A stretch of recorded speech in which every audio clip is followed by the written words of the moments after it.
जय हिंद दोस्तों, कैसे हैं आप सभी। उम्मीद है आप सब काफी अच्छे होंगे, स्वस्थ होंगे और अच्छे से अपनी तैयारी को भी कर रहे होंगे। दोस्तों, जैसा कि आप सभी को पता है कि हमने एक सीरीज शुरू किया है जिसमें हम लोग सामाजिक विज्ञान का पूरा सब्जेक्टिव क्वेश्चन कंप्लीट करने वाले हैं, जिसका आज दूसरा वीडियो है। ठीक है, टोटल हम लोग इस सीरीज में 100 इंपोर्टेंट सब्जेक्टिव क्वेश्चन करने वाले हैं, मतलब लघु उत्तरीय प्रश्न करेंगे सब्जेक्टिव क्वेश्चन में भी। आप सबको पता होगा कि सब्जेक्टिव क्वेश्चन दो टाइप का आता है आपका। एक दीर्घ उत्तरीय प्रश्न आता है जो आपके एग्जाम में 4 नंबर में पूछा जाता है, और कुछ लघु उत्तरीय प्रश्न आते हैं जो 2 नंबर में पूछे जाते हैं। इस ये जो 100 क्वेश्चन होगा, इसमें सिर्फ हम लोग 2 नंबर वाला क्वेश्चन करने वाले हैं। ठीक है, इसमें आपका हिस्ट्री, ज्योग्राफी, पॉलिटी, इकोनॉमिक्स सारा कुछ इंक्लूडेड होगा। ठीक है, चलिए जी। इसका पीडीएफ की बात करें तो आप सबों को पता होगा, सब कोई जानते हैं कि पीडीएफ सर जी ये इसका 2 जगह मिलता है। पहली बात तो टेलीग्राम चैनल पे मिल जाता है, अनुराग मैथ्स इंस्टीट्यूट नाम है, जैसा यूट्यूब पे है सेम टेलीग्राम पे है, वहां से पीडीएफ डाउनलोड कर सकते हैं। और साथ ही में क्लास समाप्त होने के बाद डिस्क्रिप्शन बॉक्स में आपको इस टाइप का लिंक मिल जाएगा, वहां से भी आप लोग पीडीएफ बच्चों डाउनलोड कर सकते हैं। ठीक है, तो दोनों जगह आपको पीडीएफ मिल जाता है। क्लास खत्म होने के बाद में पीडीएफ डाउनलोड करके उसको कॉपी पे लिख लिया कीजिएगा और उसको 2-3 बार पढ़िएगा तो अच्छे से याद हो जाएगा बच्चों। सारा क्वेश्चन इंपॉर्टेंट है, मैं आपको दिखाऊंगा भी कि क्यों इंपॉर्टेंट मैं क्वेश्चन को बोल रहा हूँ। ठीक है, चलिए जी। पहला प्रश्न देखेंगे। प्रश्न है आपका कि नापाम एवं एजेंट ऑरेंज क्या था। देखिए, 2015 में और 2019 में पूछा जा चुका क्वेश्चन है, मतलब ये क्वेश्चन रिपीट होने वाला क्वेश्चन है। ठीक है, हाल फिलहाल में भी पूछा गया क्वेश्चन है। तो नापाम और एजेंट ऑरेंज क्या होता है। वैसे तो मैं आपको ज्यादातर कोशिश करूंगा कि क्लास में ही याद करवा दूं। अगर फिर भी याद नहीं होता है कुछ कुछ, तो आप लोग क्या करेंगे, पीडीएफ से 2-3 बार पढ़ लेंगे तो याद हो जाएगा। नापाम और एजेंट ऑरेंज क्या है, तो देखिए बच्चों, नापाम जो है ना, ये दोनों मतलब घातक हथियार है। दोनों युद्ध में प्रयोग होता है। खतरनाक हथियार है। अब हथियार मतलब गोली बंदूक जैसा ना है। देखिए, एक ये जो नापाम है ना आपका, ये जो है, इसमें जो है एक गैसोलीन नाम का पदार्थ होता है जो बहुत तेजी से जलना शुरू करता है, ज्वलनशील पदार्थ है। तो नापाम जब मतलब फटता है, एक तरह से बम में ही उसको मिलाया जाता है। वो जब फटता है तो उसका उससे जो पदार्थ निकलता है वो शरीर में जाके चिपक जाता है। और चिपकने के बाद क्या होता है, जलना प्रारंभ कर देता है। ठीक है, तो गैसोलीन के कारण ये जलना प्रारंभ कर देता है। तो एक हथियार ई हो गया। और दूसरा जो आपका एजेंट ऑरेंज है, दरअसल ई क्या है, ई एक जहर है, एक प्रकार का जहर है। ठीक है, और इसको जो है ऑरेंज कलर का डब्बा में रखा जाता था, इसीलिए इसका नाम पड़ गया एजेंट ऑरेंज। समझ में आ गया। नापाम क्या है, नापाम और पहली बात तो नापाम और एजेंट ऑरेंज दोनों बहुत खतरनाक घातक हथियार है। नापाम क्या है, तो भैया ये जो है एक, इसमें जो है गैसोलीन नाम का एक ज्वलनशील पदार्थ मिला हुआ होता है, जिसके कारण ये त्वचा से चिपक करके जलने लगता है। और दूसरा एजेंट ऑरेंज की बात करें तो ये क्या होता है, ये एक जहर होता है। ठीक है, और जहर को ऑरेंज कलर का डब्बा में रखा जाता था, ड्रम में रखा जाता था, इसके कारण इसको क्या बोलते हैं, एजेंट ऑरेंज बोलते हैं। और ये जो हथियार है बच्चों, इसका प्रयोग अमेरिका किया करता था। अमेरिका और वियतनाम में जब मारपीट होता था ना, तो अमेरिका जो है इसका प्रयोग किया करता था। इससे क्या होता था कि वियतनाम का जो सैनिक था वो काफी मतलब तबाह हो जाता था। गोली बंदूक का भी जरूरी नहीं पड़ता था, बस इसी दोनों से तबाह कर देता था। ठीक है, चलिए जी, एक बारी जो लिखा हुआ है, ये जो आपको नजर आ रहा है, इसको भी अपन पढ़ लेते हैं। नापाम और एजेंट ऑरेंज रासायनिक घातक हथियार है या घातक रासायनिक हथियार है। ठीक है, मतलब रासायनिक हथियार है, मतलब भौतिक हथियार नहीं, गोली बंदूक वाला रसायन केमिकल लोचा करके बनाया गया है इसको। अमेरिका ने इसका उपयोग वियतनामी युद्ध में किया था। मैंने बताया ना आपको कि अमेरिका वियतनाम में जब भी युद्ध होता था, तो यही सब जो खतरनाक हथियार था इसका उपयोग कर लिया जाता था। नापाम में गैसोलीन मिला था जो ज्वलनशील होने के कारण त्वचा से चिपक करके जलने लगता था। गैसोलीन नाम का एक पदार्थ मिला होता था नापाम में, त्वचा से चिपक के जलने लगता था।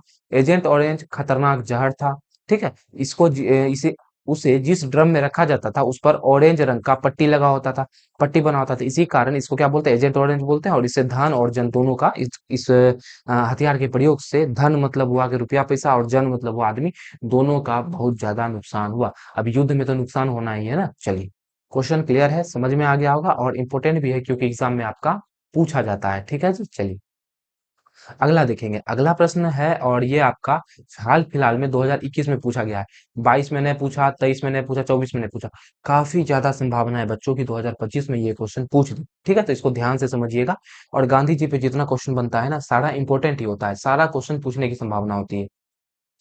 फिलहाल हम लोग असहयोग आंदोलन को देखेंगे कि असहयोग आंदोलन को गांधी जी ने क्यों रद्द कर दिया था। आप सबको ही जानते हैं, सबको पता है कि गांधी जी जो है अहिंसक प्रवृत्ति के थे। ठीक है, अहिंसक मतलब कि मारपीट करना पसंद नहीं था उनको। उनको कोई एक गाल में मार देता था, दूसरा गाल भी आगे कर देते थे, लो भैया इसमें मार लिया, इसमें भी मार लो। ठीक है, तो ऐसे थे गांधी जी। तो गांधी जी अब ऐसे थे, तो अगर आंदोलन में मारपीट हो जाएगा तो गांधी जी आंदोलन को बंद कर देंगे, ऐसा कुछ होना था।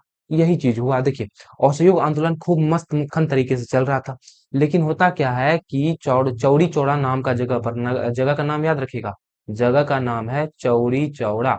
इस स्थान पर होता क्या है कि पुलिस का दादागिरी चल रहा था। तो पुलिस क्या किया, एगो आदमी को ठोक दिया पकड़ के। अब एगो आदमी ठोका तो जितना भीड़ था, मतलब देखिए सब आंदोलन कर रहा था बैठ करके। दरअसल बात समझिए, सब कोई आंदोलन कर रहा था। तो पुलिस आया, हटाने के चक्कर में मारपीट कर लिया एक आदमी से। तो अब जितना आंदोलन कर्मी था उस सबको आ गया गुस्सा, और गुस्सा के कारण वो जो है जितना पुलिस वहां पर था उसको रगे दाप करके और दौड़ाते दौड़ाते पुलिस थाना घुसा दिया। अब पुलिस थाना घुस करके पुलिस क्या किया, अपना अंदर से सिक्योरिटी के लिए ताला वाला लगा करके अंदर से थाना को बंद कर लिया। तो अब आदमी अंदर जाए कैसे? तो आदमी अंदर नहीं जा सकता, मतलब जो आंदोलनकारी थे वो अंदर नहीं जा सकते थे। तो उन्होंने क्या किया, उन्होंने किरासन तेल पेट्रोल वगैरह डाल करके पूरा थाने को आग लगा दिया, और इस थाना में जो है 22 गो लोग मार गया था। तो इसी वजह से जो है आंदोलन में हिंसा हो गया, और इसी हिंसा के कारण गांधी जी जो है असहयोग आंदोलन को रद्द कर दिए थे। समझ गए? क्लियर है? चलिए एक बार पढ़ लेते हैं इसको। महात्मा गांधी द्वारा आरंभ किया गया असहयोग आंदोलन, याद रखिएगा कब शुरू हुआ था, 2020 से, और खत्म कब हुआ था, 2022। 20 से 22 तक चला था, मतलब 2 वर्ष आंदोलन आपका चला था।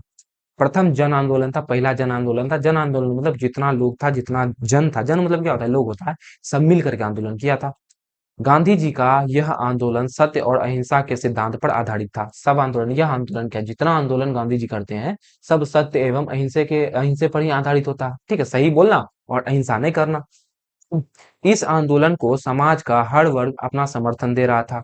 लेकिन 5 फरवरी 1922 को, याद रखिएगा डेट भी याद रखिएगा, ऑब्जेक्टिव में कभी कभी क्वेश्चन पूछा जाता है कि चौरी चौरा कांड कब हुआ था। तो 1922 में हुआ था, डेट याद रख सकते हैं, 5 फरवरी।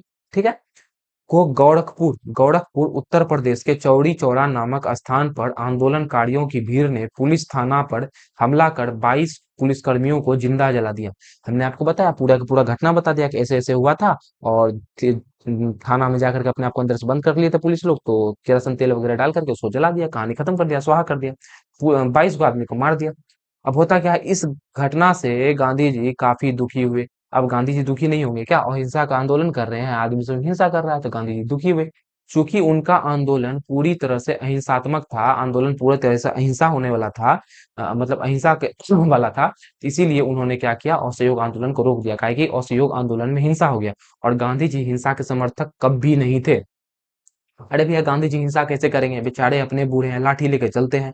किसी से मारपीट करने का है हिम्मत गांधी जी को? आप ही सोचो, आपके पास ना ही कोई औजार है, ना ही गोली बंदूक है, और आप मार करने चले जाओगे तो पीट के आ जाओगे कि नहीं आ जाओगे? तो वही चीज गांधी जी जानते थे। इस सब से जो है सिर्फ विश्वास से, दिमाग से लड़ा जा सकता है, इसीलिए गांधी जी सोचते थे कि हम लोग हिंसा करके नहीं लड़ेंगे। ठीक है, चलिए अगला प्रश्न देखेंगे। अगला है, चंपारण सत्याग्रह का संक्षिप्त परिचय दे। 2021 में और 2022 में पूछा गया प्रश्न है। चंपारण सत्याग्रह, अब क्या होता है चंपारण सत्याग्रह? चंपारण सत्याग्रह में क्या हुआ था?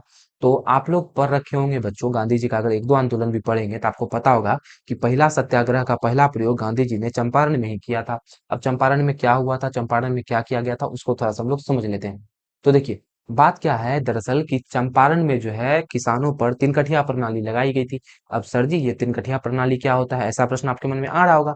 तो देखिए, तिनकठिया प्रणाली में क्या होता है कि भैया देखिए, एक कट्ठा में कितना बीघा, मतलब सॉरी, तिनकठिया प्रणाली में दरअसल ये बात था कि किसान को अपने भूमि के 3/20 हिस्से पर नील की खेती करनी होती थी। अब 3/20 हिस्सा मतलब, मान लीजिए किसी के पास 20 एकड़ जमीन है, तो 3 एकड़ पर नील का खेती करेगा, ऐसा नियम बना दिया था कानून। सरकार, अंग्रेज बना कर रखा था। ठीक है, तो इसी को बोलते हैं तिनकठिया प्रणाली। तो क्या इसमें नियम क्या था कि 3/20 हिस्सा पर किसान को नील का खेती करना होता था। और नील का खेती करने के बाद होता क्या है दरअसल कि जमीन जो है वहां का बंजर हो जाता है। अब आप ही बताओ कि ऐसा खेती कोई क्यों करना चाहेगा जिसके बाद उसका जमीन बंजर हो जाए? तो ऐसे करके 3 कट्ठा 3 कट्ठा 3 कट्ठा करके, मान लीजिए किसी के पास 20 कट्ठा जमीन है, और 3 कट्ठा पे वो नील का खेती किया, तो ये 3 कट्ठा बंजर हो गया। फिर अगला साल जो है अगला 3 कट्ठा नील का खेती करेगा तो वो बंजर हो जाएगा। ऐसे करते करते किसान के पास जो है भूमि जो है, उपजाऊ भूमि कम होने लगी थी। इसी कारण किसान नील का खेती नहीं करना चाहते थे। तो यही बात था, तो इसीलिए गांधी जी वहां गए चंपारण में और आंदोलन कर दिए। इसी को हम लोग चंपारण सत्याग्रह के नाम से जानते हैं। क्लियर है? चलिए एक बार इसको पढ़ लेते हैं। चंपारण सत्याग्रह अप्रैल 1917 में बिहार के चंपारण जिले में हुआ था। कहाँ से शुरू हुआ था? अब चंपारण सत्याग्रह तो चंपारण में हुआ होगा। जिसका कारण वहां के किसानों के ऊपर नील्हे बगान मालिकों का अत्याचार था। नील्हे मतलब नील का खेती करवाने वाला मालिक जो था उसका अत्याचार था। उस समय चंपारण में बगान व्यवस्था के अंतर्गत नील की खेती बड़े पैमाने पर करवाई जा रही थी। नील का खेती करवा रहा था। अंग्रेज किसानों को तिनकठिया प्रणाली के अंतर्गत नील की खेती करने को बाध्य करते थे। अब तिनकठिया प्रणाली के अंतर्गत जबरदस्ती नील का खेती करवाता था। ठीक है, इस व्यवस्था के द्वारा किसान को अपनी सबसे अच्छी उपजाऊ भूमि के 3/20 हिस्से पर नील की खेती करनी होती थी।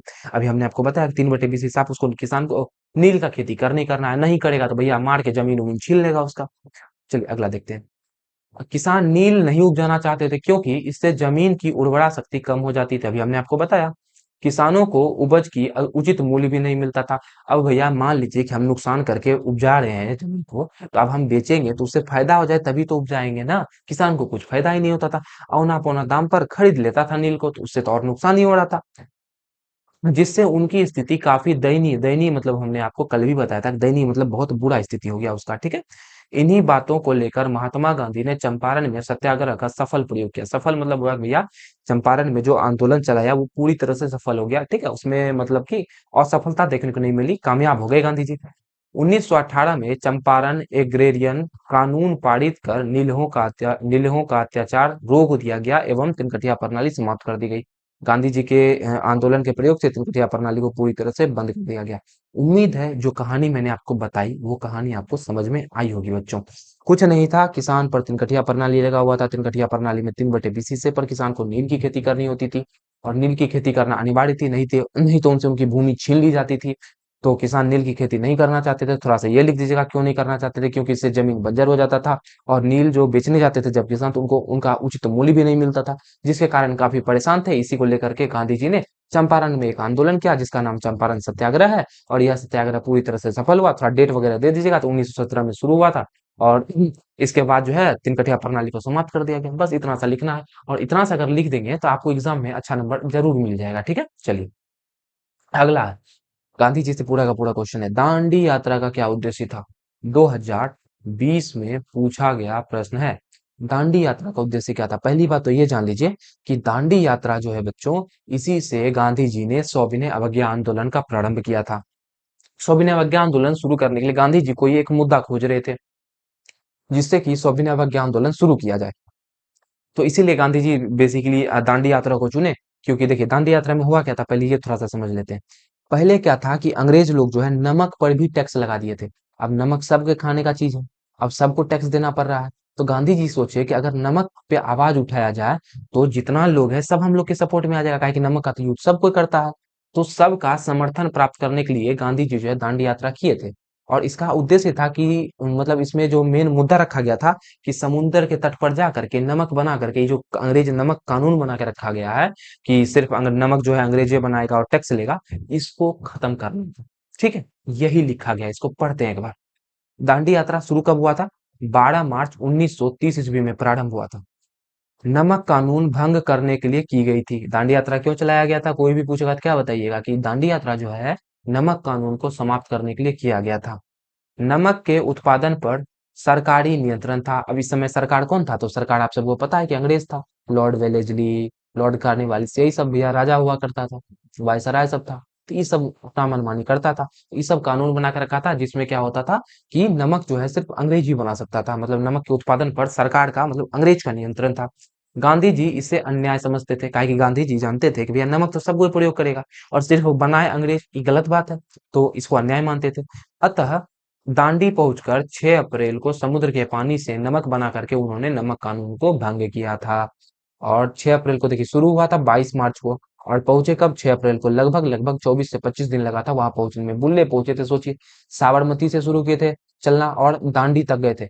यहीं से आपका एक क्वेश्चन ऑब्जेक्टिव में बन जाता है कि दांडी यात्रा की शुरुआत कहाँ से हुई थी? साबरमती आश्रम से हुई थी। साबरमती आश्रम का स्थापना कब हुआ था? तो 1915 ईस्वी में हुआ था। ठीक, ये सब याद रखने वाला क्वेश्चन है। ठीक है, तो इसके परिणाम स्वरूप क्या होता है जी, सविनय अवज्ञा आंदोलन गांधी जी शुरू कर देते हैं। जब 78 गो अनुयायी एक साथ में चले थे, मतलब 78 गो आदमी के साथ में साबरमती से चले थे, और पहुंचते पहुंचते वहां पर हजारों की संख्या में आदमी आ गए। तो गांधी जी क्या किए, वहीं से सविनय अवज्ञा आंदोलन शुरू कर दिया। हालांकि सविनय अवज्ञा आंदोलन शुरू करने के लिए ही वो दांडी यात्रा किए थे। ठीक है, चलिए अगला प्रश्न देखते हैं। 14 हो गया कंप्लीट। 15 देखेंगे, असहयोग आंदोलन प्रथम जन आंदोलन था कैसे? 14 में, 18 में, 20 में पूछा गया क्वेश्चन है। असहयोग आंदोलन को पहला जन आंदोलन हम लोग कैसे बोल सकते हैं? जन मतलब लोक का आंदोलन। अब होता क्या है कि असहयोग आंदोलन शुरू होता है बहिष्कार और बहिष्कार और असहयोग आंदोलन से, असहयोग और बहिष्कार से शुरू होता है। अब असहयोग में क्या होता है, थोड़ा ये समझ लेते हैं। असहयोग में बच्चों ये होता ये है कि हम लोग सरकार का किसी भी तरह से सहयोग नहीं करेंगे, मतलब असहयोग करेंगे। जैसे अब मान लीजिए कि कोई टीचर है, वो अंग्रेज वाला स्कूल में पढ़ा रहा है। अब वो क्या करेगा, अंग्रेजी स्कूल छोड़ देगा, तो सरकार का सहयोग नहीं करना हो गया। कोई भी पुलिस है, जैसे भारत का लोग, पहले तो आपको पता है कि अंग्रेज आता था, भारत से ही कर्मचारी को भर्ती करता था, उसी से काम करवाता था। तो कर्मचारी से निवेदन किया गया कि आप सब अपना अपना काम को छोड़ दें। वकील से निवेदन किया गया कि आप कोर्ट छोड़ दें, क्योंकि उसमें इंग्लिश कोर्ट हुआ करता था। ये सब असहयोग की नीति में आता है। और बहिष्कार मतलब कि कपड़ा का बहिष्कार कर दें, वो जो बाहर से कपड़ा मंगा रहे हैं भारत देश में अपना कपड़ा बेचने के लिए, उसका बहिष्कार कर दें। तो ये सब कारण था। तो इसी से जो है असहयोग आंदोलन आपका शुरू हुआ था। तो ये देखिए बच्चों, इसमें आपका शिक्षक भी भाग ले लिया, का एक शिक्षक को स्कूल छोड़ना पड़ा, वकील भी भाग ले लिया, आम लोग भी भाग ले लिया, पूंजीपति लोग, मतलब जितना लोग था, आदिवासी वगैरह सब कोई इसमें हिस्सा लिया था। इसी कारण इसको प्रथम जन आंदोलन बोलते हैं। इससे पहले ऐसा कोई भी आंदोलन नहीं था जिसमें समाज का सब वर्ग भाग लिया हो, ठीक है, इसीलिए इसको क्या बोलते हैं, पहला जन आंदोलन बोलते हैं। पढ़ लें एक बार इसको। महात्मा गांधी के नेतृत्व में चलाया गया असहयोग आंदोलन प्रथम जन आंदोलन था। पहले बोल दिया, हाँ भैया प्रथम जन आंदोलन था। अब कैसे था उसको देख लेते हैं। इस आंदोलन को असहयोग और बहिष्कार से शुरू किया गया था, कि असहयोग करेंगे और सरकार का जो भी चीज आएगा उसका बहिष्कार करेंगे। इस आंदोलन में शहरी वर्ग में, मध्यम वर्ग तथा ग्रामीण क्षेत्र में किसान, आदिवासी, श्रमिक का व्यापक समर्थन था। देखिए, इसमें शहरी वर्ग जो शहर होता है उसमें मध्यम वर्ग का समर्थन पूरा का पूरा था, और गांव का लोग में भी जो है किसान का, आदिवासी का, श्रमिक का, इस सब का जो है समर्थन था। इस तरह से देखे तो ये पूरा का पूरा एक लोग का समर्थन वाला पहला आंदोलन बन गया था। इसीलिए इसको प्रथम जन आंदोलन कहते हैं। अगला प्रश्न देखेंगे, स्वदेशी आंदोलन का उद्योग पर क्या प्रभाव पड़ा। देखिए, स्वदेशी आंदोलन जब हुआ था तो उद्योग पर सकारात्मक और नकारात्मक दोनों प्रभाव पड़ा था। अब सोचना बस ये है कि यहाँ कौन सा उद्योग का बात कर रहा है, यहाँ अपना देश वाला उद्योग का बात कर रहा है कि बाहर वाला देश का उद्योग का बात कर रहा है। यदि लिखा रहता कि स्वदेशी आंदोलन का औद्योगिक क्रांति पर क्या प्रभाव पड़ा, तो हम लोग लिखते ब्रिटेन के उद्योग के बारे में, क्योंकि औद्योगिक क्रांति हमारे देश में उस समय नहीं हुई थी, स्वदेशी आंदोलन के समय में। लेकिन यहाँ है भैया कि खाली उद्योग लिखा हुआ है, तो मतलब इसमें जो है भारत का उद्योग के बारे में बात कर रहा है, तो उसी के बारे में लिखेंगे। देखिए, स्वदेशी आंदोलन में क्या हुआ था, अपने देश का वस्तु का प्रयोग पर बल दिया गया था, बाहर से जो भी वस्तु आना था उसका विरोध कर दिया गया था। तो इंग्लैंड का उद्योग को तो घाटा हो जाएगा, क्योंकि वहां से जो सामान बन के आ रहा था यहाँ बेचने ही नहीं दे रहा था। टैक्स बढ़ा दिया था उसका वस्तु पे, तो यहाँ जो है बिक रहा था, वो महंगा बिक रहा था उनका सामान। तो हुआ क्या कि उनके देश में तो नुकसान हुआ होगा, हमारे देश में फायदा हो गया। कैसे फायदा हो गया जी? तो स्वदेशी आंदोलन से क्या हुआ, सूती वस्त्र का उत्पादन बढ़ा। काहे कि अब बाहर से आदमी कपड़ा खरीदेगा नहीं, कपड़ा खरीदेगा अपना देश में जो बना है वही खरीदेगा, अपना देश का उद्योग का विकास होगा। अपना देश के सामान, जो भी सामान का उपयोग करेंगे हम लोग, वो अपने देश का होगा, तो उनका उद्योग का विकास होगा, तो अच्छा प्रभाव पड़ा होगा। तो इसको पढ़ते हैं एक बार। 1905 के बंग भंग आंदोलन ने स्वदेशी और बहिष्कार की नीति से भारतीय उद्योग लाभान्वित हुए। भारत का जो उद्योग था वो लाभान्वित हुआ, मतलब इसको फायदा हुआ बेसिकली। धागा के स्थान पर कपड़ा बनना शुरू हुआ। पहले यहाँ धागा बनता था, उसको बाहर भेजता था, कपड़ा बना के लाता था यहाँ। लेकिन अब क्या हुआ कि धागा तो बन भी किया, साथ ही साथ उसके साथ क्या हुआ, कपड़ा भी बनना प्रारंभ हो गया। इससे वस्त्र उत्पादन में तेजी आई, वस्त्र उत्पादन बढ़ा। 1912 तक सूती वस्त्र का उत्पादन दुगुना हो गया। पहले भैया 1912 से पहले जो है जो भी वस्त्र होता था, 1912 तक बढ़ बढ़ के दुगुना हो गया। मतलब पहले 100 बनता था, 200 बनने लगा। उद्योगपतियों ने सरकार पर दबाव डाला कि वह आयात शुल्क में वृद्धि करे तथा देसी उद्योगों को रियायत प्रदान करे। उद्योगपति मतलब जो उद्योग सब लगा लगा के रखा था छोटा छोटा, उस सरकार से निवेदन किया कि जो बाहर से हमारे देश में आके सामान बेच रहे हैं उन पर भैया टैक्स बढ़ा दो, ताकि उनका सामान यहाँ पर महंगा बिके, और हम जो सामान बेच रहे हैं उन पे थोड़ा सा सब्सिडी दे दो, मतलब छूट दे दो, रियायत दे दो थोड़ा सा, ताकि हम जो यहाँ सामान बेचें वो सस्ता बिके, ताकि लोग जो सामान खरीदे वो हमारे देश का सामान खरीदे, बाहर का सामान नहीं खरीद पाए। भैया आप ही सोचो, एक कंपनी ए है जो आपको 100 रुपया में दे रहा है एक कपड़ा, और एक कंपनी बी है जो आपको सेम कपड़ा 80 रुपया में दे रहा है, तो आप कौन खरीदोगे? सीधी सीधी बात है, 80 रुपये वाला खरीदेंगे, सेम कपड़ा है तो 80 वाला खरीदेंगे। वही चीज ये उद्योगपति सरकार को बोल रहा था कि जो विदेश वाला वस्तु है उस पर टैक्स बढ़ा दो। तो 100 रुपया मान लीजिए बिक रहा है, 20 रुपया और टैक्स बढ़ा दिया, तो कितना दाम हो जाएगा इसका? इसका दाम 120 रुपया हो जाएगा। ये तो भैया 80 रुपये में बिक ही रहा है, इसको बोल रहा है कि और छूट दे दीजिए थोड़ा सा, और छूट देंगे तो 80 में और घटा दीजिए 10-20 रुपया, तो भैया और कम में दाम होगा ना, तो भारतीय का लोग का कपड़ा खरीदेगा ना, तो ये फायदा होता। ठीक है। कपड़ा उद्योग के अतिरिक्त अन्य छोटे छोटे उद्योग का भी विकास हुआ। कपड़ा उद्योग का तो विकास हुआ ही, और छोटा छोटा उद्योग जैसे चीनी उद्योग सब हुआ, तो इस सब का भी छोटा छोटा उद्योग का विकास हुआ। ठीक है, ये लिखना था इसमें। 16 नंबर कंप्लीट आपका। अब भैया आज का 16 नंबर ने हम लोग शुरू से कर रहे हैं, पिछली क्लास में हम लोग 1 से 10 तक किए थे, आज हम लोग 10 से 20 तक क्वेश्चन करेंगे। ऐसे कर करके हमने आपको बताया कि 10 क्लास में हम लोग टोटल 100 क्वेश्चन कंप्लीट कर लेंगे। ठीक है, चलिए अगला प्रश्न है कि दल बदल कानून क्या है। ये आपका बेसिकली पॉलिटी से क्वेश्चन पूछा गया है बच्चों। और बस क्वेश्चन का इंपॉर्टेंस इस बात से देखिए कि कितना बार पूछा गया है। पहले 12 में पूछा, फिर 15 में पूछा, फिर 17 में पूछा, फिर 21 में पूछा, मतलब बार बार पूछा जा रहा है क्वेश्चन है, एग्जाम में पूछ सकता है। इसको थोड़ा सा चेंज देख लेंगे। अब नाम से ही पता लग रहा है कि भैया दल बदल मतलब दल कोई बदल रहा होगा, और इसके खिलाफ में जो कानून बना होगा उसी को हम लोग बोलते हैं दल बदल कानून। पहले क्या होता था कि जो है, जैसे कांग्रेस मतलब मान लीजिए कि कोई आदमी खड़ा हुआ इलेक्शन में, अब जो जीत रहा है, हारने वाला पार्टी दल बदल के उसके साथ में चल जाता था। तो ये तो सही बात नहीं है भैया, कोई हार भी नहीं करेगा ऐसे में, तो सब जीत जाएगा। तो इसीलिए क्या होता था, संसद ने एक कानून बनाया जिसको दल बदल कानून बोलते हैं।